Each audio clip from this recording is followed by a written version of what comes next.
කට්ටියට කොහොමද ඉතින්? අද මං මේ ෆොටෝෂොප් ගැන චුට්ටක් ඔයත් එක්ක කතා කරන්න හිතුණා. මම ඊට කලින් වර්ඩ් ගැන පොඩි පාඩම් දෙකක් කරා. මම බලාපොරොත්තු වෙන ඉස්සරහට මේ ෆොටෝෂොප් ගැන පොඩි පාඩමක් ඔයාලට කියලා දෙන්න. සීරීස් එකක් විදිහට. හරි. ඉතින් මට අද හිතුණා පොඩි ටිප්ස් එකක් ඔයාලට කියලා දෙන්න. මෙහෙමයි. අද මම ඔයාලට කියලා දෙන්නේ මේ ෆොටෝෂොප් වල ලේසියෙන්ම වැඩි කොට යන්නේ නැතුව ලේසියෙන්ම මේ ෆේස් එකක් වෙන කෙනෙකුට රීප්ලේස් කරගන්නේ කොහොමද කියලා. ලොකු වැඩක් නෑ, වට යන්න ඕනේ නෑ. ඔයාලට කරන්න තියෙන්නේ ඔයාලට අවශ්‍ය කරන එක්කෙනා මම මෙතනින් ගන්නවා මිස්ටර් බීන්. ඊට පස්සේ ඊළඟට ගන්නවා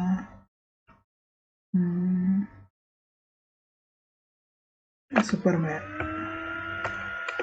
මේ දෙන්නා වන්දා ගන්නවා මගේ ෆොටෝෂොප් වලට.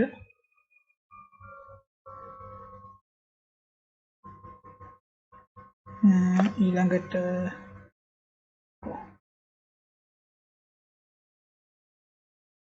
හරි. දැන් මට අවශ්‍යයි මෙන්න මේ මිස්ටර් බීන්ගේ මූණ මම සුපර්මෑන්ගේ මූණට රීප්ලේස් කරගන්න.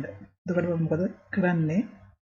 මම කරන්නේ මෙන්න මේ එතන තියෙනවා පොලිගන් ලැසෝ ටූල් එක. ඒක හරි ලැසෝ ටූල් එක හරි. අරගෙන මෙන්න මේ වගේ මොනවා සිලෙක්ෂන් එකක් දා ගන්නවා.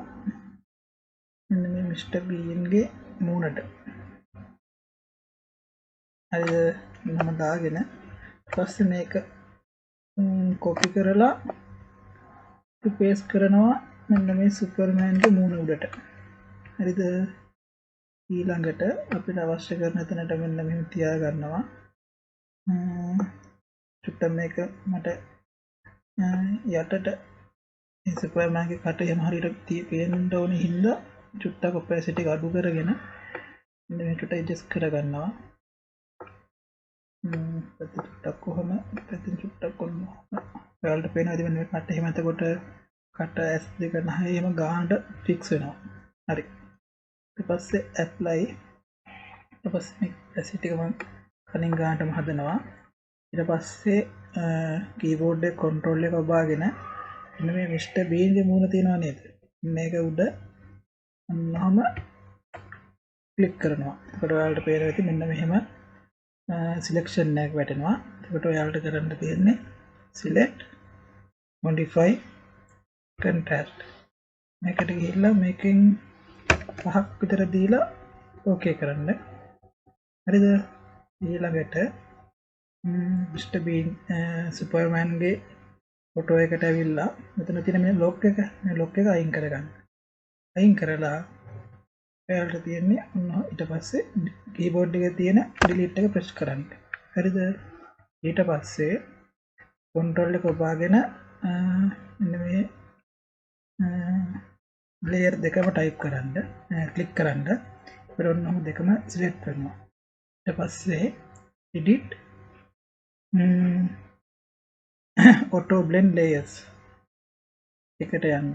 ඊට පස්සේ මේ දෙන panorama stock image මේක මෙන්න මේ stock image කියන එකට දීලා මේ පල්ලෙහා තියෙන දෙකම ටික් දාගෙන තියාගන්න. ඒවර පළවෙනි එක ටික් එකෙන් වෙන්නේ එයා කලර් එක ඔටෝමැටිකලි හදා ගන්නවා. දෙවෙනි එක වෙන්නේ fill area එක ඉගාට ෆික්ස් කර ගන්නවා. ඊට පස්සේ මෙහෙම කරගෙන ඔයාලට තියෙන ඔන්න ඕකේ කරන්න. ඊට පස්සේ දෙවෙනි මේක ඕකේ කරන්න. පේනව නේද? I think අර සුපිරියටම ෆික්ස් වෙනවා.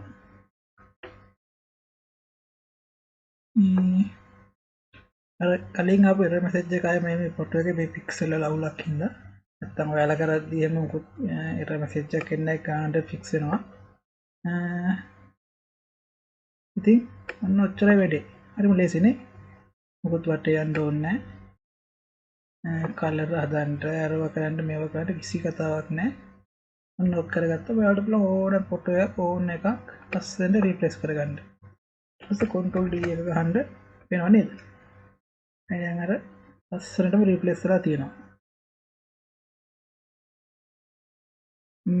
අනිත් එක තමයි ඔයාලා මේ ෆොටෝ එක හදද්දී මේක අනිවාර්ය ලස්සනට පොඩ්ඩක් රීප්ලේස් කරගන්න. අවශ්‍ය තැනට එන විදිහට. නැති වුණොත් එහෙම පොඩ්ඩක් මෙන්න මේ වගේ වලට පේනවා ඇති.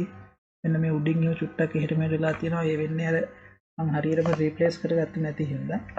හරියටම රීප්ලේස් කරගත්තාම ඉතින් මාරුවටම ෆික්ස් වෙනවා. අය ඔයාලට වෙනම මේ මෙන්න මේ වගේ කරන සමහර වෙලාවට දැකලා ඇති. ඒ කියන්නේ අර මූණ වෙන කෙනෙක්ගේ මූණ කුඩින් තියලා ඒක ඉරේස් ටූල් එකෙන් ඉරේස් කරලා අන්න එහෙම කරනවා. එතකොට අර කලර් එක චුට්ටි පොඩි අවුලක් තියෙනවා.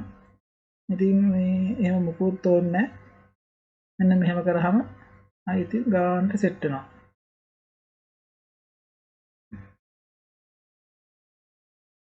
වෙනව නේද?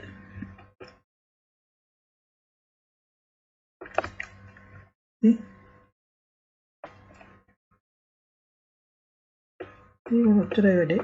දැන් මේක තනි ලේයර් එකක් වෙලා තියෙන්නේ. කොහොමද වැඩි සුපිරිනේ? මොන වැඩේ? ඔයාලට ඉතින් ලේසියෙන් ඔන්න ඔය කරගන්න පුළුවන්. වැඩි කතාවක් නෑ. ඊට පස්සේ මෙන්න මේ පළවෙනි එක මර්ජ් කියලා ඇවිත් තියෙනවා. මෙන්න මේක ඔයාලට තියෙන්නේ මේ save as කරගන්න.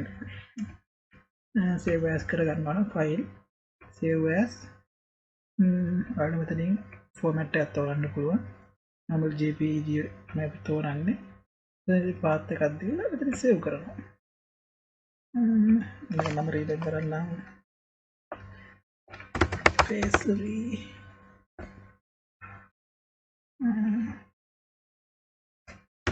face කියලා ඕකේ